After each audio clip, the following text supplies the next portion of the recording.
আসসালামু আলাইকুম সুপ্রিয় দর্শক, ভারত ও আওয়ামী লীগের সঙ্গে সমঝোতাকারীদের বয়কট করতে হবে। এবার এই ধরনের বক্তব্য দিয়েছেন নাসির উদ্দিন পাটোয়ারি। প্রিয় দর্শক, আপনারা জানেন ত্রয়োদশ জাতীয় সংসদ নির্বাচনের পরেই নতুন সরকার যখন গঠিত হয়েছে কিংবা গঠিত হওয়ার আগেও যারা সংসদ সদস্য নির্বাচিত হয়েছেন বিএনপির পক্ষ থেকে দেশের বিভিন্ন জায়গায় তারা গিয়ে দেখা যাচ্ছে যে আওয়ামী লীগের অফিসগুলি খুলে দিচ্ছে। এরপর সারা বাংলাদেশে গত 2-1 দিন আগে আমরা দেখলাম আওয়ামী লীগের এক নেতা কারা মুক্তিতে গিয়ে ফুলের শুভেচ্ছা দিচ্ছেন, ফুলের মালা গলায় পড়াচ্ছেন বিএনপি নেতা। এ ধরনের এই ধরনের ভিডিও সামনে আসছে। তার পাশাপাশি সারা বাংলাদেশে আওয়ামী লীগের বন্ধ অফিসগুলি চালু করার উদ্যোগ নিয়েছে আওয়ামী লীগ, বিভিন্ন জায়গায় সেটি দেখা যাচ্ছে। এবার বিরোধী দল কিংবা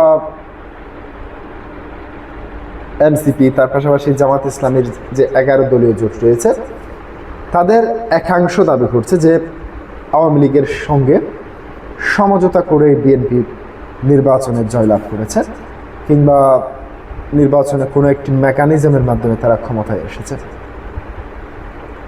এবার নাসির উদ্দিন পাটোয়ারি ভারত ও আওয়ামী লীগের সঙ্গে সমঝোতাকারী হিসেবে কাদেরকে বোঝাতে চাইলেন, এখন আমি সেটি আপনাদের সামনে দৈনিক যুগান্তর থেকে তুলে দিচ্ছি।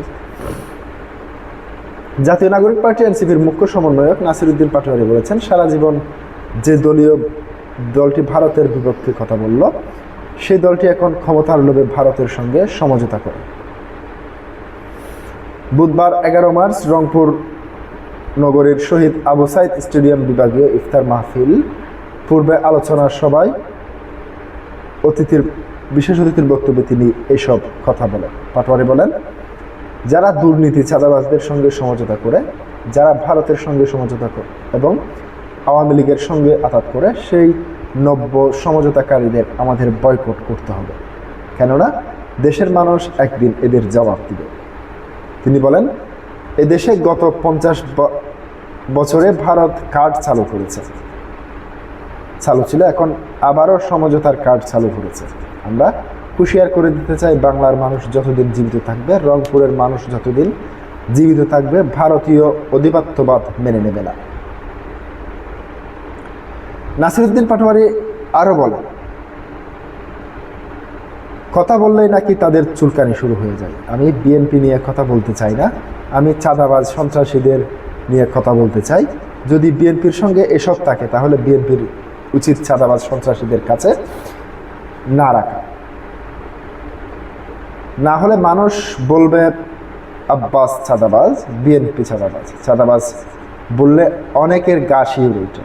কেন আমি ব্যক্তি আব্বাসকে নিয়ে বলি না, আমি চাঁদাবাজ আব্বাসের মাধ্যমে পুরো দেশের চিত্র তুলে ধরার চেষ্টা করি। এজন্য এগুলো দ্রুত বন্ধ করি, না হলে আমরা এসবের বিরুদ্ধে শক্ত অবস্থান তুলে ধরব। চাঁদাবাজদের বিরুদ্ধে পাটোয়ারি আরও বলেন, আমি দেশের মানুষকে বলতে চাই, হাট বাজারে চাঁদাবাজদের বয়কট করতে হবে, মসজিদ থেকে আওয়াজ তুলতে হবে, খুতবায় চাঁদাবাজের বিরুদ্ধে বলতে হবে, পিতা সন্তানকে এবং সন্তান পিতাকে বলবে চাঁদাবাজের টাকার দরকার নেই। আমরা দরকার হলে ফুটপাতে দোকান নিয়ে বসবাস করে আয় করে খাবো, তবু চাঁদাবাজ এর টাকায় আমরা চলতে চাই না। এভাবে সামাজিকভাবে বয়কট করতে হবে চাঁদাবাজদের। এ সময় চাঁদাবাজ সন্ত্রাসী আওয়ামী লীগ ও জাতীয় পার্টির বিরুদ্ধে স্লোগান দেন তিনি। নাগরিক পার্টি এনসিপির আয়োজিত বিভাগীয় ইফতার মাহফিলে প্রধান অতিথি ছিলেন দলটির আহ্বায়ক ও বিরোধী দলীয় চিফ হুইপ নাহিদ ইসলাম। প্রধান বক্তা ছিলেন দলটির সদস্য সচিব মোহাম্মদ আক্তার হোসেন এবং বিশেষ অতিথি ছিলেন দলটির উত্তরাঞ্চলের মুখ্য সংগঠক সার্জিস আলম। প্রিয় দর্শক, আজকে পর্যন্তই। আসসালামু আলাইকুম ওয়া রাহমাতুল্লাহ।